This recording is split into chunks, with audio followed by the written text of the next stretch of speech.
ఈరోజు సర్వేతో నిర్మాణం అవుతున్నటువంటి భోగాపురం ఇంటర్నేషనల్ ఎయిర్పోర్ట్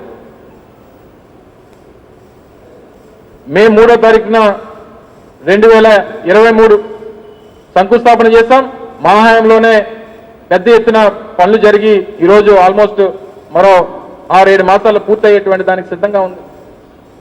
ఒక ల్యాండ్ ఎక్విజిషన్ లేదు, దాన్ని ఏ రకంగా సాల్వ్ చేయాలనేటువంటి తాపత్రయం లేదు. భూసేకరణప్పుడు మాత్రం మన భూములు ఎక్కడ బయట ఉండిపోవాలి, పక్కవాడి భూములు పోవాలి, తద్వారా ఏ రకంగా రియల్ ఎస్టేట్ చేసుకోవాలనేటువంటి తాపత్రయమే తప్ప ఒక ప్రాజెక్ట్ పూర్తి చేయాలనేటువంటి ఆలోచన ఏ రోజు ఉంది మీకు? ఈరోజు విశాఖపట్నంలో భూములు విశాఖపట్నం అమ్మకానికి పెట్టారు ఎట్ ద రేట్ ఆఫ్ 99 పైసలు. సరే, పేరున్నటువంటి ఐటీ కంపెనీలు TCS, ఇన్ఫోసిస్ ఆ సంస్థలకు ఇచ్చారు, వెల్ అండ్ గుడ్, అందరూ వెల్కమ్ చేస్తారు. మరి రియల్ ఎస్టేట్ సంస్థల సంగతి ఏంటి? ఈ సత్వా సంగతి ఏంటి? ఈ వర్షా సంగతి ఏంటి? ఈ కపిల్ సంగతి ఏంటి? ఈ లూలు మాల్ సంగతి ఏంటి? అంటే పెద్ద కంపెనీలు, పేరున్నటువంటి కంపెనీలకి 99 పైసలకి అని చెప్పి ముందు పెట్టి మీరు చేస్తున్నటువంటి తతంగం అంతా కూడా ఈ రియల్ ఎస్టేట్ సంస్థలకు అన్నింటినీ కూడా కట్టబెట్టాలి. నీ డ్రైవర్లకి, నీ తాబేదారులకి, నీ వెనకాల తిరిగేటువంటి నీ బంట్రోతులకి నువ్వు ఇచ్చేసి నువ్వు విశాఖపట్నంలో భూములన్నీ కూడా అమ్మకానికి పెట్టేస్తావా? మళ్ళీ తిరిగి దాని మీద కూడా మా మీద తప్పుడు ప్రచారం. చెప్పండి, లూలు మాల్ విషయంలో ఏ ఒక్కరన్నా దీన్ని సమర్థిస్తారా? విశాఖపట్నం నడిబొడ్డున ఉన్నటువంటి 13.5 ఎకరాలు 1350 కోట్లు, కనీసం అంటే కనీసం 100 కోట్ల రూపాయలు విలువ వేసుకున్న 1350 కోట్ల రూపాయలు విలువైనటువంటి భూమిని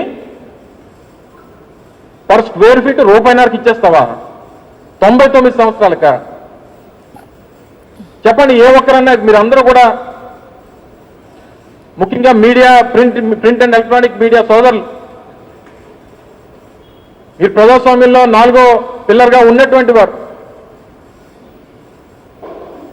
మాతో పాటు మీ అందరి బాధ్యత కూడా ఉంది. ఈరోజు అటువంటి సంస్థకి 4-5 దేశాల్లో వాళ్ళు కార్యకలాపాలు మూసేస్తున్నటువంటి పరిస్థితులు ఉన్నటువంటి సంస్థకి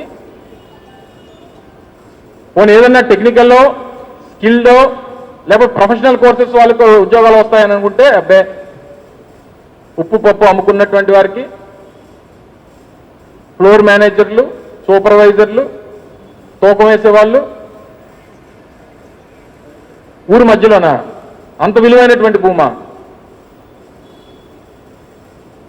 చెప్పండి, బహిరంగ చర్చకి రమ్మనండి. విశాఖపట్నంలో ప్రజలు నిలదీస్తారు.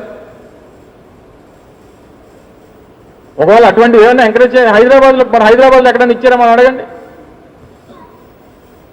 భారతదేశంలో ఏ రాష్ట్రంలోనన్నా ఈ రేటుకి ఆ లూలు సంస్థకి ఏ కంపెనీ ఏ రాష్ట్రం అన్నా ఇచ్చిందో చెప్పానండి. ఆయన పుట్టి పెరిగినటువంటి కేరళ కూడా, ఆయన కేరళ వాసే కదా ఆయన.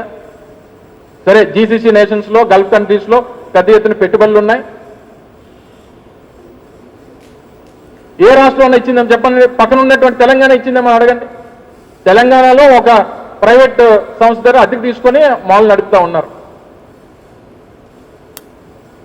ఈరోజు సత్వా గ్రూపు, కపిల్ గ్రూపు, ఇంకా వర్షా అంటే ఇంకా అడగక్కర్లేదు. అసలు వర్షా అనేటువంటిది ఆ కంపెనీయే లేదు,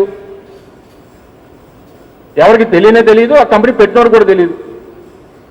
ఫిబ్రవరి 15 కంపెనీ పెడతాడు, ఏప్రిల్ 15కేమో 60 ఎకరాల భూమి విశాఖపట్నంలో రూపాయికి ఇచ్చేస్తారు. అది కూడా పెద్ద ఎత్తున దేశవ్యాప్తంగా చర్చ జరిగింది కాబట్టి బహుశా ఎవిడెన్స్ లో పెట్టినట్టున్నారు మరి నాకు తెలిసి. అయితే ఎక్కడ కూడా పారదర్శకత అనేటువంటిది ఉండదు. ప్రభుత్వంగా ఈ రాష్ట్రంలో ఉన్నటువంటి భూముల్ని కాపాడాలనేటువంటి బాధ్యత ప్రభుత్వంలో ఉన్నటువంటి పెద్దల మీద ఉన్నటువంటి సందర్భంలో వాటిని కాపాడాలనేటువంటి ప్రయత్నం జరగదు. కంచె చేను మేస్తే ఏ రకంగా ఉంటుందో ఆ రకంగా ఈరోజు రాష్ట్రంలో ఉన్నటువంటి భూముల పరిస్థితి ఉంది. పైపెచ్చి ఎప్పుడు ఈ మధ్యకాలంలో చూడలేక వస్తున్నాం. చూడలేకపోతున్నాం. కమల్ హాసన్ గారు దశావతారం సినిమాలో 10 అవతారాలు వేశాడు, మీరు అందరూ చూసుంటారు, ఫేమస్ మూవీ, 10 రోల్స్. నిన్న ముఖ్యమంత్రి గారు చంద్రబాబు నాయుడు గారు నిన్న గండికోట వెళ్ళారు, హెలికాప్టర్ దేడమే ఆటో ఎక్కాడు. ఆటోలో కూర్చున్న డ్రైవర్కి మైక్ ఉంటుంది, ఈయనకి మైక్ ఉంటుంది, కానీ అనుకోకుండా హెలికాప్టర్ దగ్గరికి ఆటో వస్తుంది. మనుషుల్ని అలౌ చేయరు హెలికాప్టర్ దిగినప్పుడు, కానీ హెలికాప్టర్ ల్యాండ్ అయ్యేసరికి పక్కన ఆటో ఉంటుంది. ఈయన బండి దిగి హెలికాప్టర్ దిగి ఆటో ఎక్కుతాడు, ఆటోలో ఇద్దరు మాట్లాడుకుంటూ వెళ్తారు. అది ఒక ఎపిసోడ్.